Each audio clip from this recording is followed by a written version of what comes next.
हरे कृष्ण कृष्ण कृष्ण हरे हरे, हरे राम राम राम हरे हरे। ग्रंथराज श्रीमद् भागवत महापुराण की जय हो। कलि पावन अवतार चैतन्य महाप्रभु की जय हो। नित्य लीला प्रवेश भय चरणारविंद भक्ति वेदांत स्वामी श्री प्रभुपाद की जय। Shrimad Bhagavatam canto 4 chapter number 8 verse number 35 से आज हम प्रारंभ करेंगे। और आज ध्रुव महाराज नारद मुनि के इन समस्त उपदेशों का एक सुंदर उत्तर देने वाले हैं। तो इस आध्यात्मिक जगत में प्रवेश करने से पहले गुरु और गौरंग से कृपा की याचना करते हुए मंगलाचरण करेंगे, ताकि हम जो कुछ श्रवण करने वाले हैं उसका हमें पूरा पूरा लाभ प्राप्त हो सके, जो कि है कृष्ण प्रेम की प्राप्ति। गुरवे गौरचंद्राय राधिकाय तदालये कृष्णाय कृष्ण भक्ताय तद्भक्ताय नमो नमः। नारायणं नमस्कृत्य नरं चैव नरोत्तमं दैवीं सरस्वतीं व्यासं ततो जयमुदीरये। नष्टप्रायेषु अभद्रेषु नित्यं भागवत सेवया भगवती उत्तमश्लोके भक्तिरभवति नैष्टिकी। पञ्चतत्त्वात्मकं कृष्णं भक्तरूपस्वरूपकं भक्तावतार भक्ताख्यं नमामि भक्तशक्तिकम्। जय श्री कृष्ण चैतन्य प्रभु नित्यानंद श्री अद्वैत गदाधर श्रीवासदि गौर भक्तवृंद। हरे कृष्ण कृष्ण कृष्ण हरे हरे, हरे राम राम राम हरे हरे। ग्रंथराज श्रीमद् भागवत महापुराण की जय। कलि पावन अवतार चैतन्य महाप्रभु की नित्य लीला प्रवेश में चरणारविंद भक्ति वेदांत स्वामी श्री प्रभुपाद की जय। क्षमा। Shrimad Bhagavatam canto 4 chapter number 8, जिसका शीर्षक है ध्रुव महाराज का गृह त्याग और वनगमन। हमने देखा कि ध्रुव महाराज अपनी माता सुनीति के उपदेश को सुनकर और अपनी विमाता सुरुचि के कटु वचन को सुनकर अत्यंत ही दुखी होकर घर छोड़कर वन की ओर निकल पड़े।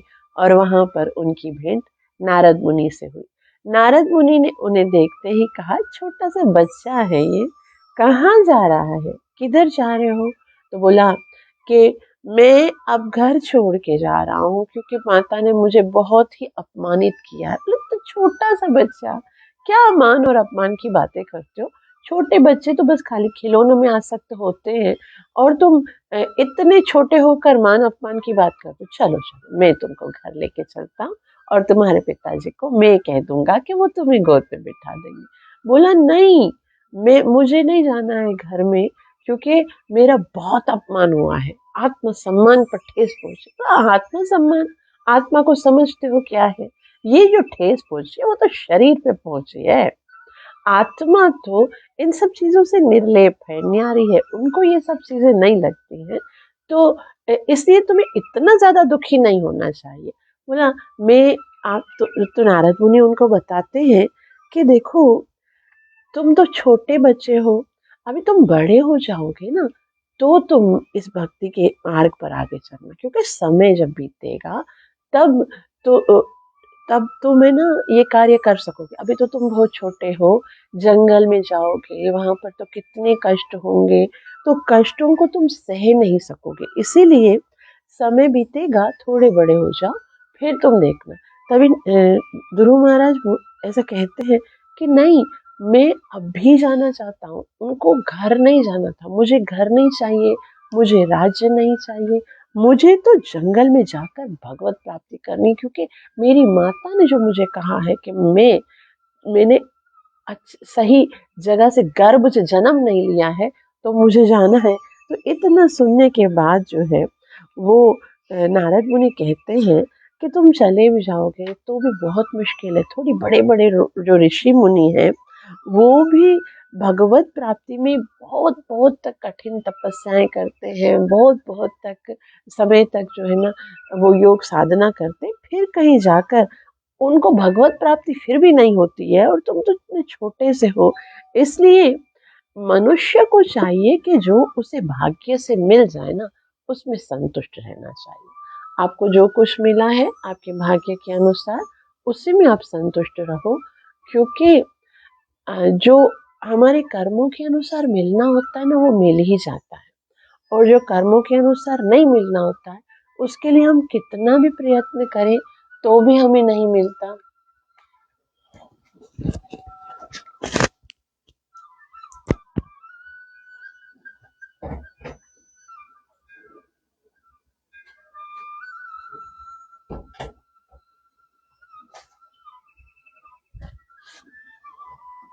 तो इसलिए जो बुद्धिमान व्यक्ति है, उनको तो ऐसा जो भी हमारे भाग्य से मिले उसी से संतुष्ट रहना चाहिए।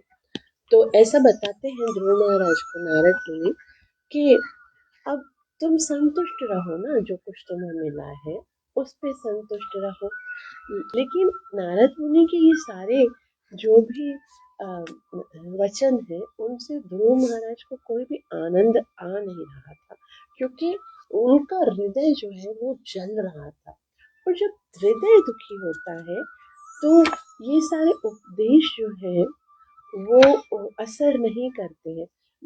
नारद मुनि ने ये कहा कि देखो, सामान्य व्यवहार ऐसा करना चाहिए कि हमसे अधिक किसी को मिले, कुछ भी हो, गुण भी हो या क्वालिटीज हो, तो हमें उनको देखकर प्रसन्न होना चाहिए।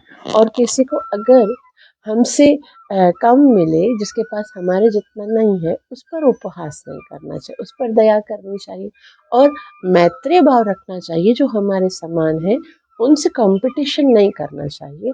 तो इस तरह से अगर कोई जीव करेगा तो फिर क्या होगा, न तापैरब अभिभूयते, उसको तीन ताप तप पाएंगे नहीं, परेशान नहीं होगा अगर उसको सही तरह से व्यवहार करना आ गया। तो नारद मुनि के ये वचन सुनकर आज ध्रुव महाराज श्लोक नंबर 35 में कहते हैं, ध्रुव उवाच सोऽयं शमो भगवता सुखदुःखहतात्मनां दर्शितः कृपया पुंसां दुर्दर्शोऽस्म दुर्दर्शोऽस्मद्विधैस्तु यः।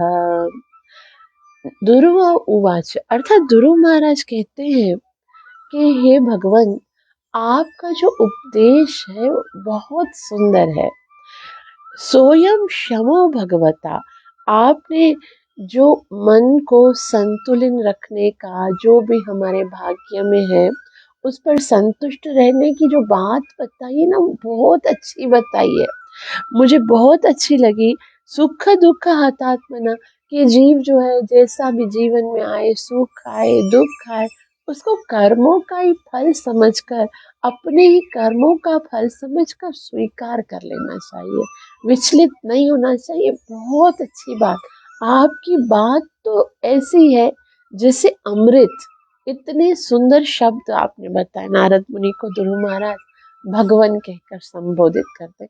नारद मुनि को जानते हैं ध्रुव महाराज, उनके पूर्वज में आते हैं, क्योंकि ध्रुव महाराज के पिताजी उत्तानपाद है, उत्तानपाद जी के पिताजी मनु महाराज, और मनु महाराज के पिताजी ब्रह्मा जी हैं। तो नारद मुनि तो ब्रह्मा जी के ही पुत्र हैं, तो बहुत ही निकट का संबंध है उनका। और उनको देखकर खुश हो रहे हैं ध्रुव महाराज कि अच्छा है, आप आपने उपदेश तो बहुत अच्छा दिया है, दर्शिता कृपया पुंसो, और आपके अंदर कितनी कृपा है। वास्तव में वैष्णव के अंदर कितनी कृपा होती है।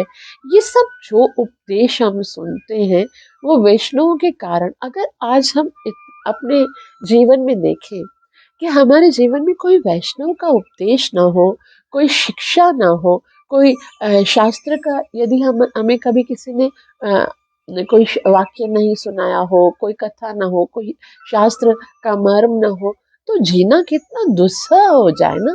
ये सुंदर जो वाक्य होते हैं, ये जो शब्द होते हैं, संतों की वाणी होती है, वो हृदय को कितना आनंदित करने वाली है। बड़े से बड़े दुख भी होते हैं, फिर भी हम जब भगवान के भक्तों के मुख से कुछ सुनते हैं तो कितना आनंद आता है। तो ये भगवान के भक्त कितने करुणामयी होते हैं, कितने कृपामयी होते हैं। दर्शिता कृपया पुंस, आप तो बहुत करुणामयी हो, लेकिन मैं इस योग्य नहीं हूँ। मैं जो हूँ बहुत ही कनिष्ठ हूँ, मेरा हृदय बहुत कठोर है, इसलिए दुर्दर्शोस्मि दुर्दर्शोस्मद विदयस्तु यह, मतलब आपके द्वारा इतना, अस्मित विदय का मतलब होता है हम जिस व्यक्तियों के द्वारा ये जो आपका इतना सुंदर प्रवचन है वो हमको समझ में नहीं आता। मतलब प्रवचन भी अगर किया जाए तो देखभाल के किया जाए, क्या ये बात समझेगा। अभी हम अगर कोई ऐसा व्यक्ति हो जो समझना, ऐसा श्री प्रभुपाद जी अक्सर बोलते हैं कि जो समझना नहीं चाहता है तो वो तो चाहे ब्रह्मा जी आकर गुरु बनकर उनको शिक्षा दे, या साक्षात भगवान भी आकर शिक्षा दे, समझना चाहता ही नहीं है तो वो कैसे समझेगा। पहले तो ये डिसाइड करना चाहिए कि आप जो जिसको उपदेश दे रहे हो, क्या वो आपका उपदेश सुनना चाहता है, समझना चाहता है। ध्रुव महाराज तो समझना चाहते ही नहीं थे, क्योंकि वो समझ जाएंगे तो फिर भगवत प्राप्ति कैसे करेंगे। तो ध्रुव महाराज ने कहा कि दर्शिता कृपया पुंसा, आप तो बहुत करुणामयी हैं, मुझे ये इतना सुंदर उपदेश देने के लिए आए हैं कि सुख और मन दुख में मन को शांत रखना चाहिए, और इस स्थिति में भी आनंदित होकर संतुष्ट रहना चाहिए। भगवान जरूर अच्छे समय भी लाएगा, अच्छा समय आएगा जीवन में अगर, तो उसके लिए इंतजार करना चाहिए, और जो कुछ अभी परिस्थिति है उसमें आना, संतुष्ट रहकर भगवान का भजन करना, भगवान को धन्यवाद करना चाहिए। लेकिन दुर्दर्शोस्मत् विधयस्तु यह, मेरे मुझे ये जो आपका प्रवचन है वो समझ में नहीं आ रहा है। अनुवाद, ध्रुव महाराज ने कहा, हे नारद जी, अपने मन की शांति प्राप्त करने के लिए कृपा पूर्वक जो भी आपने कहा है वह ऐसे पुरुष के लिए निश्चित ही अत्यंत शिक्षाप्रद है जिसका हृदय सुख तथा दुख के भौतिक परिस्थितियों से चलायमान है। लेकिन जहां तक मेरा संबंध है तो अविद्या से प्रच्छन्न हूँ, और इस प्रकार का दर्शन मेरे हृदय को स्पर्श नहीं करता। मुझे तो अज्ञान है, मुझे ये समझ में ही नहीं आता है। श्रील प्रभुपाद जी बहुत सुंदर रीति से समझाएंगे। तात्पर्य श्रीला प्रभुपाद द्वारा। श्रील प्रभुपाद की श्रील प्रभुपाद जी कहते हैं, मनुष्य की अनेक श्रेणियां होती हैं। एक श्रेणी अकामी कहलाती है, वह उन मनुष्यों की है जिनके कोई भौतिक आकांक्षा नहीं है। वो क्या है? अकाम। तो आकांक्षा चाहे भौतिक हो या दिव्य हो, वह तो रहती ही है। भौतिक आकांक्षा का उदय तब होता है जब कोई अपनी ही इंद्रियों को तुष्ट करना चाहता है। जब कोई अपनी इंद्रियों को संतुष्ट करना चाहता है तो ये भौतिक आकांक्षा है। और जो व्यक्ति भगवान को प्रसन्न करने के लिए वस्तु की भी बलि करने के लिए उद्यत रहता है तो उसकी आकांक्षा दिव्य होती है। यानी कि कुछ व्यक्ति ऐसे होते हैं जो भगवान को प्रसन्न करना चाहते हैं, कुछ व्यक्ति ऐसे होते हैं जो अपने आनंद, तो कामी अकामी मतलब जिसको कोई कामना नहीं, और जो कामना है तो वो भी दो प्रकार की है। एक अपनी संतुष्टि, एक भगवान को संतुष्टि की। तो श्रील प्रभुपाद जी आगे कहते हैं कि भौतिक आकांक्षा का उदय तब होता है जब कोई अपनी ही इंद्रियों को तुष्ट करना चाहता है। वो क्या है? भौतिक आकांक्षा है। और जो व्यक्ति भगवान को प्रसन्न करना चाहता है, उसके लिए किसी वस्तु को की भी बलि देने को उद्यत है, तो उसकी आकांक्षा दिव्य है। हमको देखना चाहिए कि हम किस स्तर पर हैं, खुद को संतुष्ट करना चाहते हैं या भगवत संतुष्टि।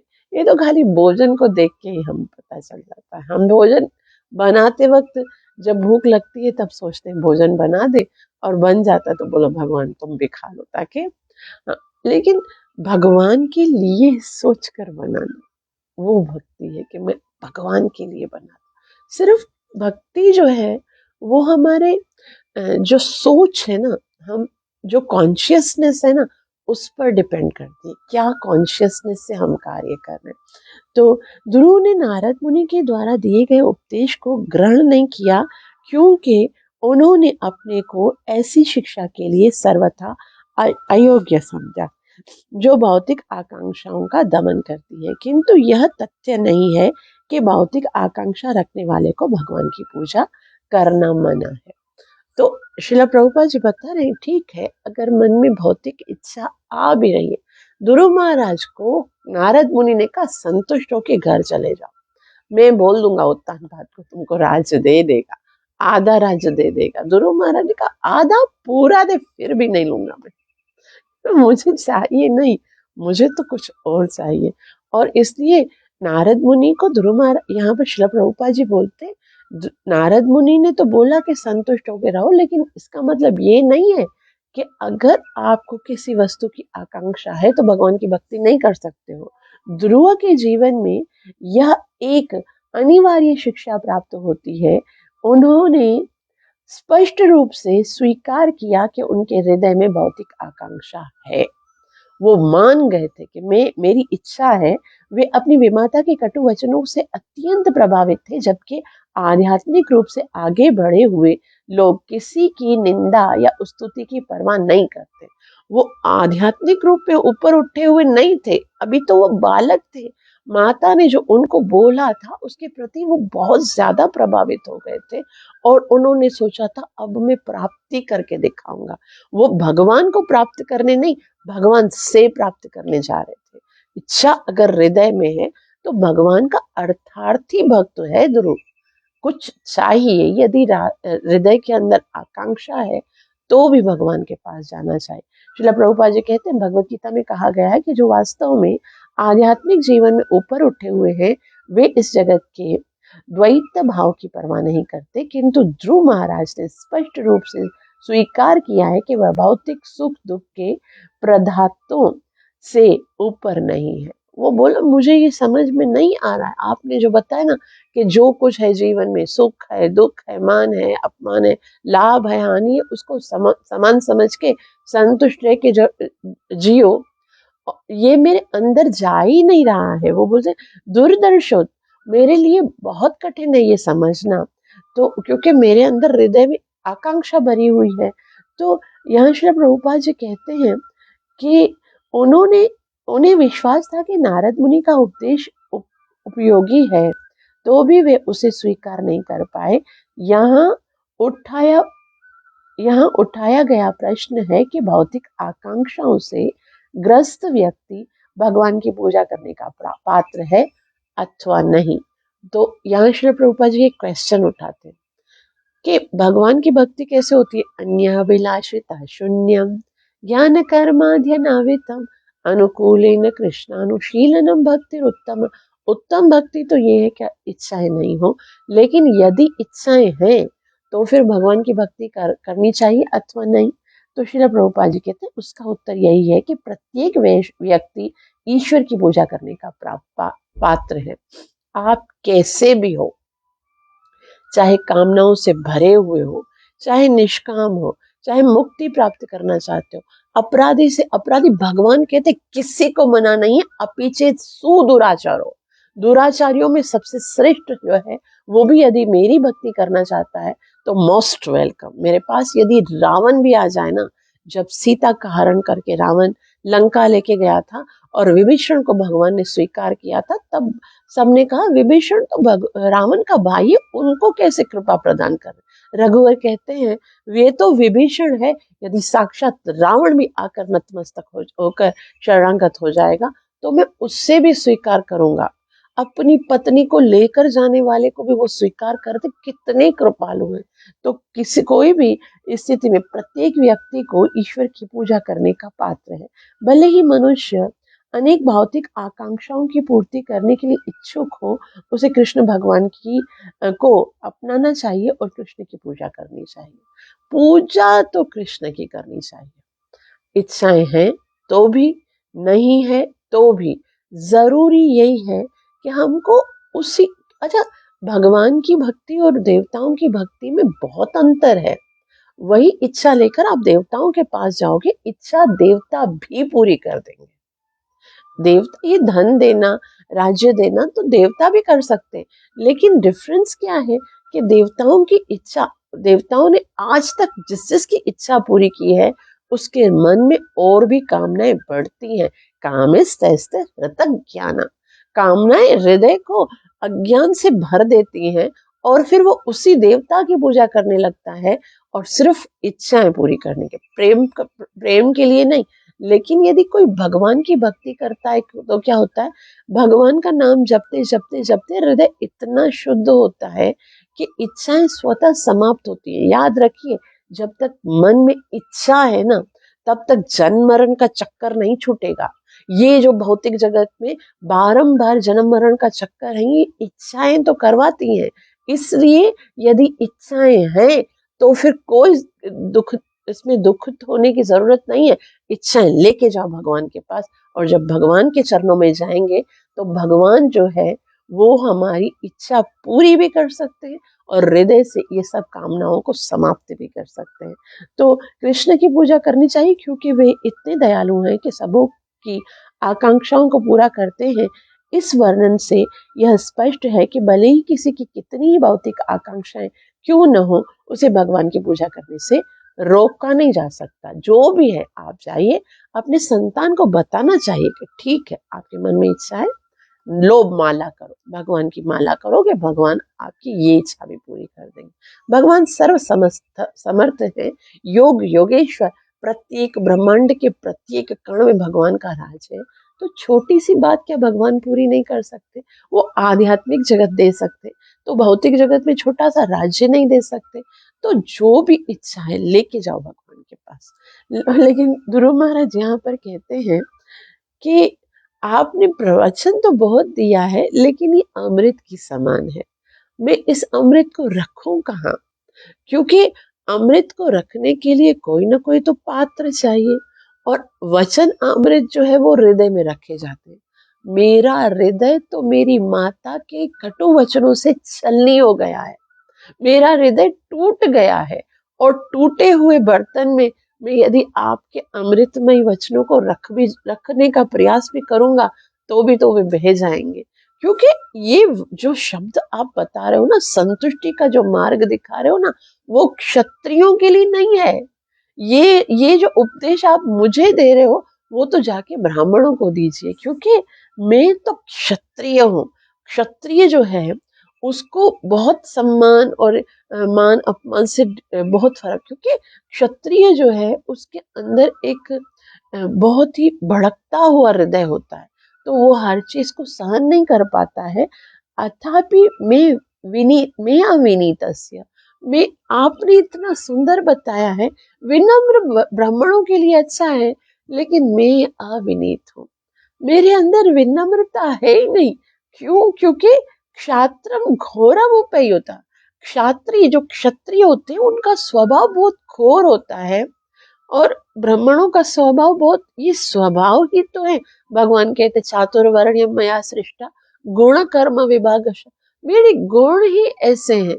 क्षत्रिय के घर में पैदा हुआ, मैं बहुत क्रोधी हूँ, मेरे अंदर विनम्रता नहीं है। तो ये आप जो अपना प्रवचन दे रहे हो गलत जगह पे दे रहे हो। इसलिए सुरुचया दुर्वचो वचो वाणी, ये सुरुचि ने जो दुर्वचन के बाण मुझे मारे हैं ना, जो मुझे बोला है कि तुम जो है वो ऐसी माता के गर्भ से जन्म लिए हो जिसके गर्भ से जन्म लेकर वो गलत जगह है, स्थान सही नहीं है, तो मेरे गर्भ से जन्म लेते तो तुम्हें राज्य मिलता, पिता के गोद में बैठने का अधिकार मिलता। ये शब्द मुझे बार बार याद आते हैं और इन शब्दों को श्रवण करके मेरा हृदय जो है वो पूरा टूट गया है। वे कहते हैं सुरुचिया दुर्वचोर बाणी भिन्ने श्रे भिन्ने श्रयते हृदय।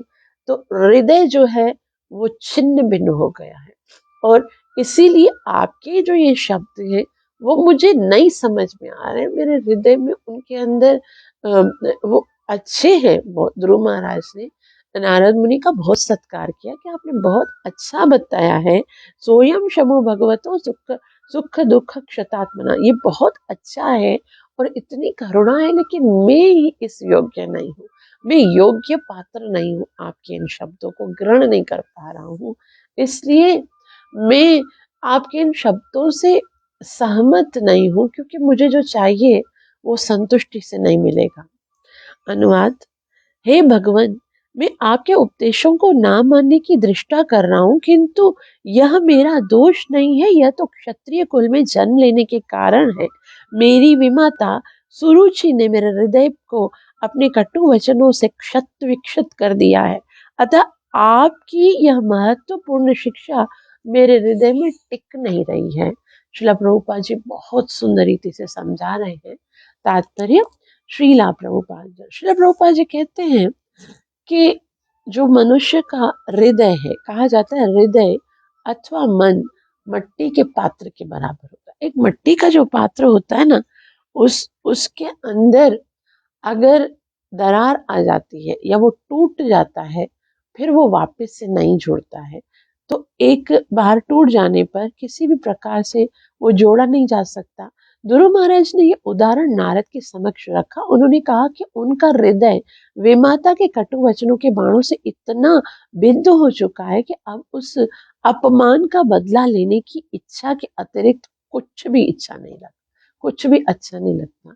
बस मुझे इसका प्रतिकार करना है जो उन्होंने बताया है। तो उनकी विमाता ने कहा था कि वह महाराज उत्तानपाद की उपेक्षा रानी सुनीति के गर्भ से उत्पन्न हुआ है, अतः वह ना तो सिंहासन पर ना ही अपने पिता की गोद में बैठने का अधिकारी है। दूसरे शब्दों में अपनी विमाता के अनुसार वह राजा घोषित नहीं हो सकता। इसीलिए ध्रुव महाराज ने संकल्प किया कि वे समस्त देवताओं में श्रेष्ठ ब्रह्मा के लोक से भी बढ़कर किसी लोक के राज्य राजा होंगे।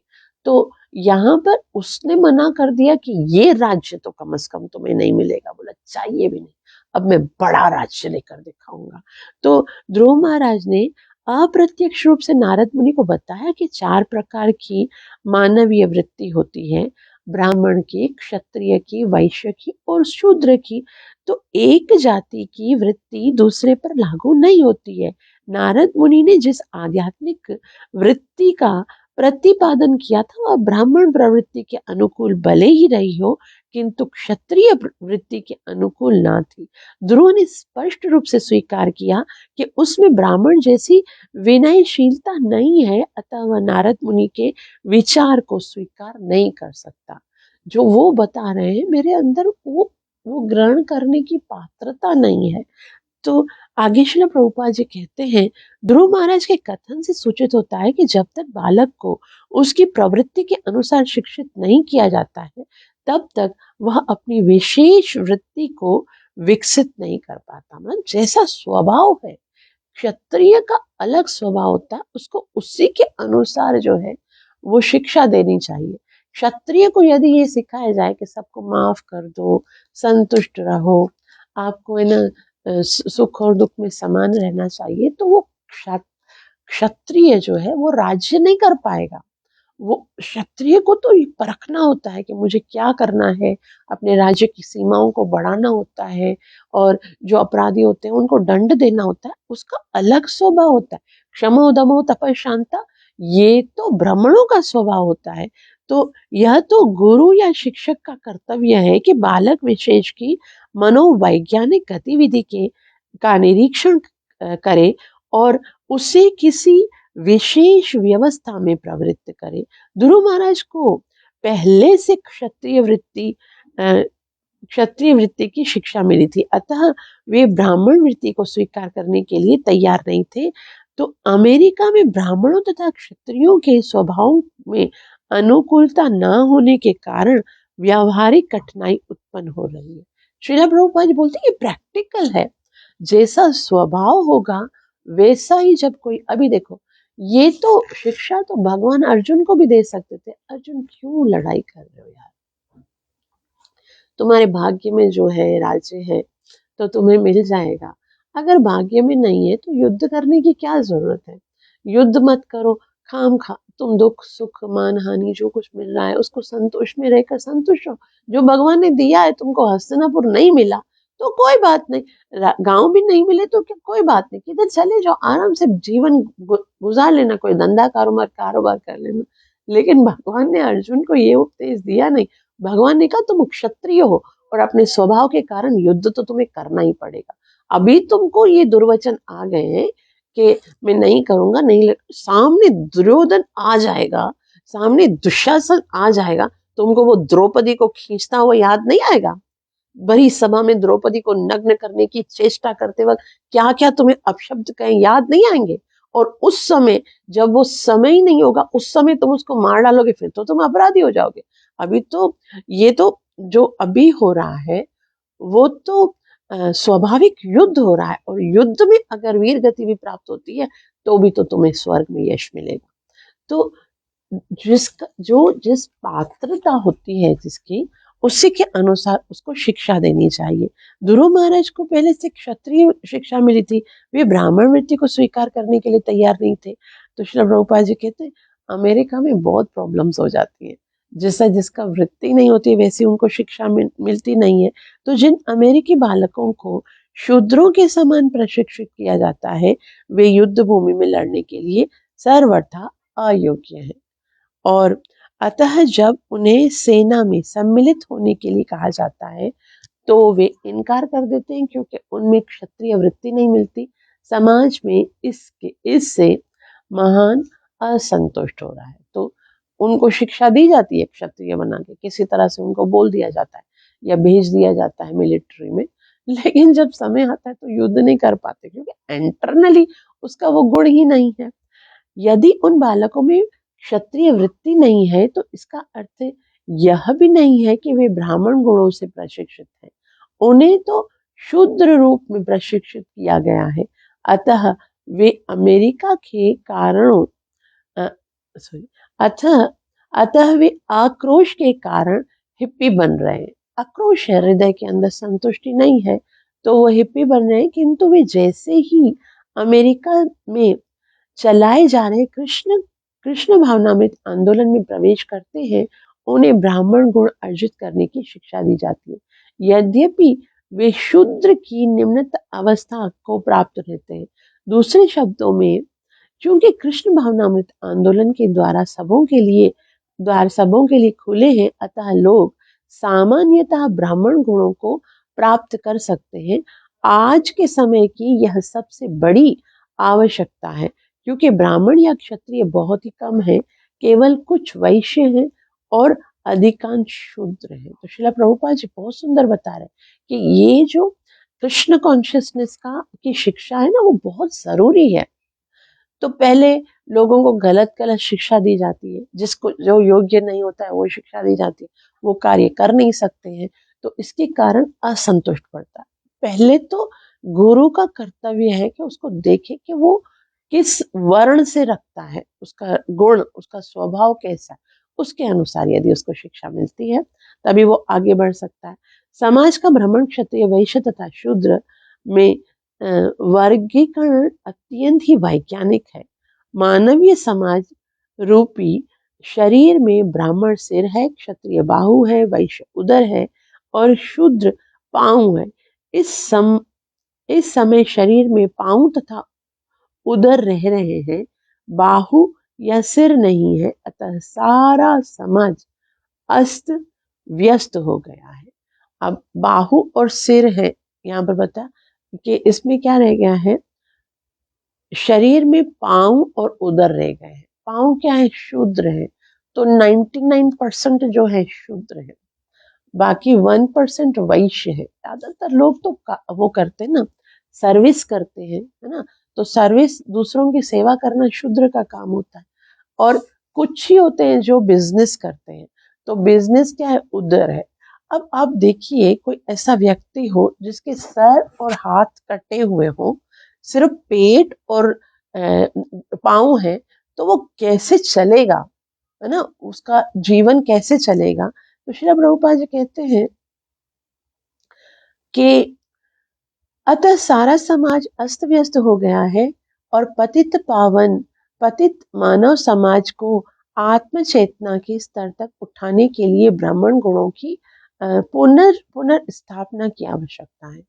तो वापस से यदि हमको अपने समाज को एक स्वस्थ स्वरूप प्रदान करना है, तो ब्राह्मणों का समाज पैदा करो। वैश्य और शूद्र हैं, क्षत्रिय और ब्राह्मण, इन दोनों को तैयार करना पड़ेगा। ये दोनों तैयार हो जाए, ब्राह्मण तैयार हो जाएगा ना, तो ब्राह्मण क्षत्रिय को तैयार करेगा, है ना। लेकिन ब्राह्मण समाज में है कहाँ। ब्राह्मण का मतलब होता है जो सारे शास्त्रों को समझे ना, ब्रह्म जानाति इति ब्राह्मण, और साथ में वो अपने जो कर्तव्य हैं, जैसे शमो दम तपः शौचम शांतिर आर्जव, उनकी प्रशिक्षक आचार्य बनकर दूसरों को प्रशिक्षण दे। तो इस तरह से जो ये भौतिक जगत में जो असंतुलन हो गया है, वो पुनः स्थापित हो जाएगा। तो ध्रुव महाराज ने कहा ये ब्राह्मणों वाला देश है, मुझे मत दीजिए। तो मानो नारद ने कहा अच्छा बताओ आपको कैसा उपदेश दूं, चाहते क्या हो बताओ, मेरी बात समझ में नहीं आती है ना। तो नारद मुनि अपनी तरफ से पूरी बात बता दी, लेकिन ध्रुव महाराज को नहीं समझ में, बोला मेरे लिए बहुत मुश्किल है, तो कैसे क्या करूं। तो यहाँ पर बता रहे, नारद मुनि पूछ रहे हैं कि भाई क्या चाहिए। तो ध्रुव महाराज कहते हैं पदम त्रिभुवनोत्कृष्टम जिगीषो साधु वर्त्म में ब्रूयस्मित् पितृभिर्ब्रह्मन् अनन्यैरप्यनिधिष्ठितम्। पदम त्रिभुवनोत्कृष्टम, तीनों जो भवन है, त्रिभुवन जो है, उनसे उत्कृष्ट पद चाहता हूं मैं। मुझे घर नहीं जाना है, मुझे उत्तानपाद महाराज का राज्य नहीं चाहिए, मुझे तो मनु का भी नहीं चाहिए, ब्रह्मा का भी नहीं चाहिए। पदम त्रिभुवनोत्कृष्ट, वो जो तीनों भवन, वास्तव में जो संसार है उसको त्रिभुवन कहा जाता है। त्रिभुवन का क्या मतलब होता है कि जिसमें 3 प्रकार के लोग हो। ये पृथ्वी, ये सब तो सेंटर में आता है, लेकिन इसके नीचे जो है वो अधोलोक कहलाता है। नीचे के जो 7 लोक हैं वो अधोलोक कहलाते हैं, अतल वितल महातल रसातल पाताल, ये सब। और उसके पृथ्वी के ऊपर जो है वो श्रेष्ठ लोक कहलाते हैं। क्या है, अतल वितल तलातल महातल रसातल और पाताल। तो इस तरह से ये त्रिभुवन जो है, पदम त्रिभुवनोत्कृष्टम, तीनों भवनों से, तीनों त्रिभुवन से जो बहुत ज्यादा उत्कृष्ट राज्य है वो मुझे चाहिए। जिगीषो साधु वर्तमे, जिगीषो मतलब मुझे इच्छा है, साधु वर्तमने, साधु का मतलब होता है ईमानदार, और वर्तमने अर्थात राह। तो इसका मतलब है ध्रुव महाराज को राज्य तो चाहिए था, मगर वो किसी का राज्य हड़पना नहीं चाहते थे, बल्कि एक सही और सुंदर उपाय भगवान की भक्ति करके प्राप्त करना चाहते थे।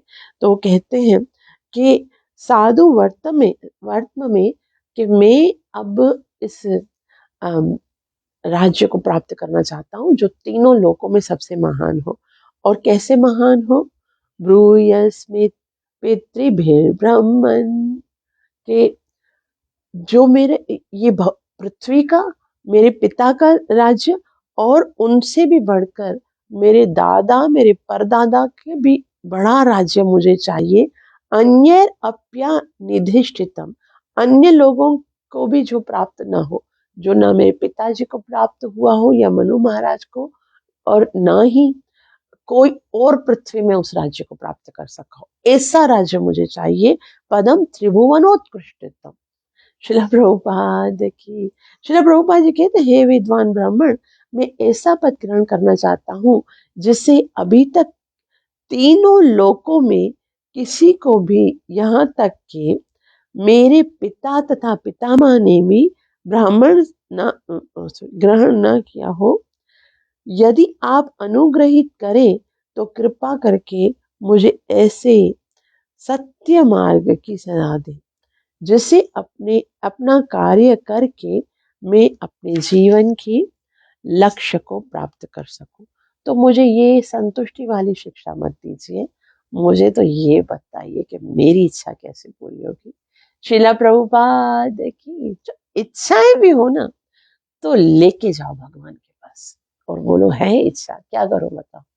तुम्हारे पास नहीं आऊंगा तो किसके पास जाऊंगा।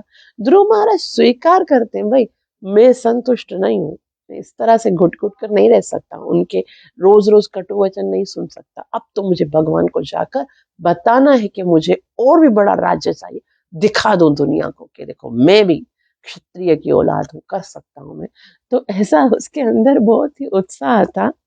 और श्रीला प्रभुपाद जी बहुत सुंदर रीति से समझाने में कहते हैं, जब ध्रुव ध्रुव महाराज ने नारद मुनि से ब्राह्मण उपदेश ग्रहण करना अस्वीकार कर दिया, तो स्वभावतः अगला प्रश्न ये उठता है कि वे कैसा उपदेश चाह रहे थे। यहाँ तक कि नारद के पूछने से पहले ही ध्रुव ने ध्रुव ने अपनी हार्दिक इच्छा प्रकट की। निस्संदेह उनका पिता चक्रवर्ती सम्राट था और पितामह ब्रह्मा ब्रह्मांड के सम्राट थे। ध्रुव महाराज ने अपने पिता तथा ब्रह्मा पितामह से भी बढ़कर श्रेष्ठ साम्राज्य प्राप्त करने की आकांक्षा की। तो ध्रुव महाराज तो और भी आगे निकलना चाहते थे अपने बाप से, अपने दादा से। तो उन्होंने स्पष्ट कहा कि वे ऐसा राज्य चाहते हैं जिसका तीनों लोकों में कोई प्रतियोगी ना हो। इस ब्रह्मांड के सबसे महान पुरुष ब्रह्मा है और ध्रुव महाराज उनसे भी श्रेष्ठ पद को प्राप्त करना चाहते थे। तो ध्रुव महाराज जो है, अभी देखो जितने भी लोग हैं ना 14 लोकों में, सबसे सुंदर लोक कौन सा है पता है? स्वर्ग लोक से भी ज्यादा सुंदर जो है वो ब्रह्मलोक है। लेकिन यहाँ पर ध्रुव महाराज साफ कहते हैं, मुझे ब्रह्मलोक से भी महान लोक चाहिए। तो यहाँ पर जैसे ध्रुव महाराज ने कहा है, ब्रूयस्मित पितृभिर्ब्रह्मन्, बाप, उसके बाप और ब्रह्मा जी से भी बढ़कर लोग चाहिए। तो यहाँ श्री प्रभुपाद जी कहते हैं, वे नारद की उपस्थिति का लाभ उठाना चाह रहे थे, क्योंकि उन्हें उन्हें पता था कि यदि कृष्ण के सबसे बड़े भक्त नारद मुनि उन्हें आशीर्वाद देंगे अथवा मार्गदर्शन करेंगे तो निश्चय ही वे तीनों लोकों में किसी भी व्यक्ति से उच्च पद को प्राप्त कर लेंगे। इस प्रकार वे उस पद को प्राप्त करने में नारद जी की सहायता करेंगे। वे ब्रह्मा जैसे वह ब्रह्मा से भी अधिक बढ़कर राज प्राप्त करना चाहते थे। ये व्यवहारतः असंभव बात थी, किंतु भगवान को प्रसन्न करके भक्त द्वारा असंभव कार्य भी संभव बनाया जा सकता है। तो यहाँ श्री प्रभुपाद जी बहुत सुंदर बात बता रहे हैं कि ये मत सोचो कि ये संभव है या असंभव। भगवान के लिए कुछ भी असंभव नहीं, कुछ भी असंभव नहीं है। तुम्हारे अंदर इच्छा है तो लेके जाओ भगवान के पास और वो पूरी करेंगे। ध्रुव महाराज को ब्रह्मा से बड़ा राज्य चाहिए था और 6 महीने की तपस्या से भगवान को प्रकट करके भगवान को बोला नहीं चाहिए, बोला नहीं, तुमने किया था ना तपस्या, मैं तुमको जरूर दूंगा। और भगवान ने उसको वो राज्य दे दिया। तो यहाँ श्रील प्रभुपाद जी बहुत ही सुंदर बात बता रहे हैं कि यहाँ पर जो एक विशेष बात बताई जा रही है वह यह है कि ध्रुव महाराज उच्च पद को ग्रहण करना चाहते थे, किंतु छद्म से नहीं वरन सच्चे साधनों से इस स्थिति को प्राप्त करना चाहते थे। झूठ से नहीं, छल से नहीं, भगवान की भक्ति करके प्राप्त करना चाहते थे। तो कितना सुंदर है। इससे सूचित होता है कि यदि कृष्ण उन्हें ऐसा पद दे तो वे उसे स्वीकार कर लेंगे। ऐसा भक्त का स्वभाव होता है। वो भौतिक लाभ की इच्छा कर सकता है, किंतु उसे भी तभी स्वीकार कर सकता है जब कृष्ण प्रदान करते हैं। ध्रुव महाराज को दुख था कि वे नारद मुनि के उपदेश को नहीं मान पा रहा है। इसीलिए उन्होंने नारद जी से प्रार्थना की कि वे कृपा होकर उन्हें ऐसा मार्ग दिखाएं जिससे उनकी आंतरिक अभिलाषा पूरी हो जाए। तो नारद मुनि से कहते हैं ध्रुव महाराज कि मुझे ये उपदेश मत तो संतुष्टि की नहीं, अब मैं संतुष्ट नहीं हो सकता, अब मैं अपनी इच्छा को पूरा करना चाहता हूँ।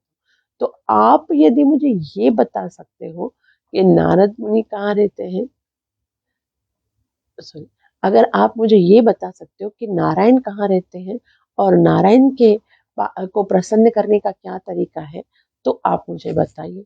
संतुष्टि का मार्ग तो जाके ब्राह्मणों को दिखाइए। तो इतना सुनाने के बाद यहाँ श्रील प्रभुपाद जी कहते हैं, सॉरी, मानो नारद मुनि कहते हैं कि आपको ये कैसे लगता है कि मैं आपको ये मार्ग दिखा सकता हूँ, मतलब मैं कौन हूँ, आपने मुझ पर कैसे भरोसा कर लिया कि मैं आपको सही बात बता सकता हूँ। तब ध्रुव महाराज नारद मुनि से बहुत सुंदर शब्द कहते हैं। नारद मुनि से कहते हैं कि नूनम भवान भगवतो यो अंगजः परमेष्ठिना। यो अंग मतलब पुत्र है किसके, परमेष्ठिना। आप तो साक्षात ब्रह्मा के बेटे हो। और नूनम भवान भगवतो, आप कितने महान हो। आज तक जिसने भगवान को पाया है, ये न के न प्रकार वो आपके संपर्क से पाया है। आपको नहीं जानता क्या मैं? तो नारद मुनि अक्सर ध्रुव महाराज के घर पे आते थे क्योंकि उनका रिलेशन भी था। और नारद मुनि तो वैसे भी प्रचारिक है, तो जिधर किधर राजाओं में जाते रहते हैं ताकि राजा लोग जो है वो भगवान की भक्ति करें और अपनी प्रजा को भी सिखाएं। तो नारद मुनि कहते हैं नूनम भवान भगवतो यो अंगजः परमेष्ठिना, कि आप तो मेरे ही अंग हो। नारद मुनि से ध्रुव महाराज कहते हैं कि आप तो ब्रह्मा जी के अंग हो, अर्थात ब्रह्मा जी के संतान हो। आप तो यो अज परमेष्ठितम, ब्रह्मा से पैदा हुए हो। ब्रह्मा कौन है? जेड़ा बाप, जैसा बाप वैसा बेटा। ब्रह्मा को सारे वेद कंठस्थ है। तेने ब्रह्म विदाय आदि कवये। भगवान ने जिसको साक्षात वेद का ज्ञान दिया वो ब्रह्मा आपके पिताजी हैं। और आपने तो जब से जन्म लिया है केवल जगत के कल्याण के लिए ही सोचते हो, है ना। वे कहते हैं वे तो नटते वीणा हिताय जगत और कवच, कि आप क्या करते हो हर वक्त। आपने कभी अपने लिए राज्य नहीं सोचा। आप चाहते तो भगवान को प्रसन्न कर, लेकिन आपके अंदर कोई कामना नहीं। आप क्या करते हो, वे तो अन्नवत अंट सॉरी वे तो अन्नटते वीणा, वो हर वक्त वीणा को बजाते रहते हो। और हिताय जगत और कवच, अर्कवत मतलब सूर्य जो होता है ना, वो भी कंटिन्यूस चलता रहता है, आप भी कंटिन्यूस चलते रहते हो। नारद मुनि को तो शाप है, तो सूर्य क्यों चलता है? सूर्य अगर चलना छोड़ दे तो जीवों का कल्याण खत्म हो जाए, वो कभी भी कल्याण नहीं हो उनका। इसलिए सूर्य जो है वो एक जगह से दूसरी जगह चलता रहता है ताकि हर जगह को एक सफिशिएंट तापमान मिल सके। उसी तरह से ब्राह्मण लोग भी जो है, जो भक्त लोग हैं, वो भी प्रवीजिकाचार्य अर्थात वो भी भ्रमण करते रहते हैं ताकि जीव जो असंतुष्ट हैं, जो संसार में बहुत ज्यादा दुखी है, उनके दुख को दूर करने के लिए वो चलते रहते हैं। जिस तरह से सूर्य जो है जगत का हित करके प्रकाश प्रदान करते हैं, इसी तरह से आप जगत का हित करने के लिए क्या करते हो, उपदेश प्रदान करते हो, वीणा बजा बजा कर भगवान का नाम सबको सुनाते हो। तो मैं आपको अच्छी तरह से जानता हूँ कि आप ब्रह्मा जी के पुत्र हो और आप मेरा मार्गदर्शन कर सकते हो। तो मुझे बहुत अच्छा लगेगा कि अगर आप मुझे ऐसा उपदेश दें जिनके द्वारा मैं भगवान की प्राप्ति कर सकूं। तो यहाँ आगे हाँ, अनुवाद देखिए। हे भगवान, आप ब्रह्मा जी के सुयोग्य पुत्र हैं और आप अपनी वीणा बजाते हुए समस्त विश्व के कल्याण हेतु विचरण करते रहते हैं। आप सूर्य के समान हैं जो कि समस्त जीवों के लाभ के लिए ब्रह्मांड भर में चक्कर ग्रस्त काटता रहता है। तो आप तो सूर्य के समान हो और मेरे हृदय में अंधकार है। मैं उस अंधकार को दूर करने के लिए आपसे पूछ रहा हूँ कि मैं कब और कैसे ये भगवत प्राप्ति कर सकता हूँ या भगवान के सामने जाकर अपनी आकांक्षाओं को पूरा करवा सकता हूँ। आप मुझे अच्छी तरह से बता सकते हो। श्रीला प्रभुपाद की। श्रीला प्रभुपाद जी कहते हैं, ध्रुव महाराज यद्यपि बालक थे किंतु उन्होंने आशा व्यक्त की कि उन्हें राज्य प्राप्ति का वरदान प्राप्त हो। छोटे थे, नारद मुनि ने समझाया भी, लेकिन फिर भी बोला नहीं, मुझे राज्य चाहिए। तो यहाँ श्रीला प्रभुपाद जी कहते हैं कि व्यक्ति उन्हें राज्य प्राप्ति का वरदान प्राप्त हो जो ऐश्वर्य में उनके बाप दादाओं से भी बढ़कर हो। उन्होंने आभार भी व्यक्त किया कि नारद जैसे महापुरुष उनकी भेंट हुई। इसका कार्य सूर्य के समान घूम घूम कर विश्व को अंतरलोक करना होता है। अनादि नारद मुनि सारे ब्रह्मांड की यात्रा का एकमात्र इस उद्देश्य से करते हैं कि वे प्रत्येक जीव को वे भगवान का भक्त बना सके और इसका कल्याण कर सके। इस प्रकार ध्रुव महाराज को पूरा विश्वास था कि नारद मुनि उनकी इच्छा की पूर्ति कर सकते हैं, भले ही उनकी यह इच्छा अपूर्ण थी। भले ही इच्छा जो थी वो अच्छी नहीं थी, वो भगवत प्राप्ति की नहीं थी, वो केवल भौतिक जो वस्तु है वो प्राप्त करने की थी। लेकिन उसे पूरा विश्वास था कि नारद मुनि उसे ये वरदान प्रदान कर सकते हैं। तो यहाँ श्रीला प्रभुपाद जी कहते हैं, बहुत ही सुंदर बात श्रीला प्रभुपाद जी बता रहे हैं कि यहाँ पर सूर्य का उदाहरण अत्यंत महत्वपूर्ण है। सूर्य इतना दयालु है कि बिना किसी भेदभाव के वह सर्वत्र प्रकाश प्रकाश समर्पित करता रहता है। ध्रुव महाराज ने नारद मुनि से प्रार्थना की कि वे उन पर दयालु हो और कृपालु हो। उन्होंने इशारा किया कि समस्त बद्ध जीवों का कल्याण करने के लिए नारद जी सारे ब्रह्मांड में विचरण करते रहते हैं। उन्होंने प्रार्थना की नारद मुनि उनकी विशेष इच्छा पूरी करने का वरदान देकर अनुग्रह करें। ध्रुव महाराज अपनी इच्छा के ध्रुव महाराज इच्छा की पूर्ति के लिए कृत संकल्प थे और उसी के लिए ही वे उन्होंने अपना घर तथा महल त्यागा था। तो यहाँ श्रील प्रभुपाद जी बता रहे हैं कि ध्रुव महाराज का संकल्प दृढ़ था। नारद मुनि ने कितना समझाया कि ये संतुष्ट रहो, जंगल में जाओगे तो बहुत मुश्किल से भगवान प्रसन्न होते, बड़े बड़े मुनि नहीं कर सकते। ध्रुव महाराज ने कहा, बता दो खाली मुझे कैसे मिलेंगे।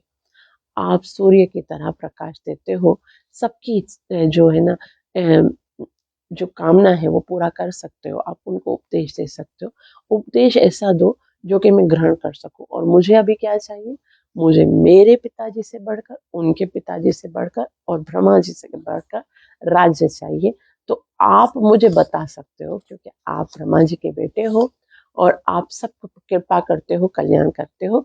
इसलिए कृपा करके मेरा मार्गदर्शन करो। मैं भगवान के पास जाना चाहता हूँ और उनसे मांगना चाहता हूँ। मुझे बताओ मैं क्या करूँ।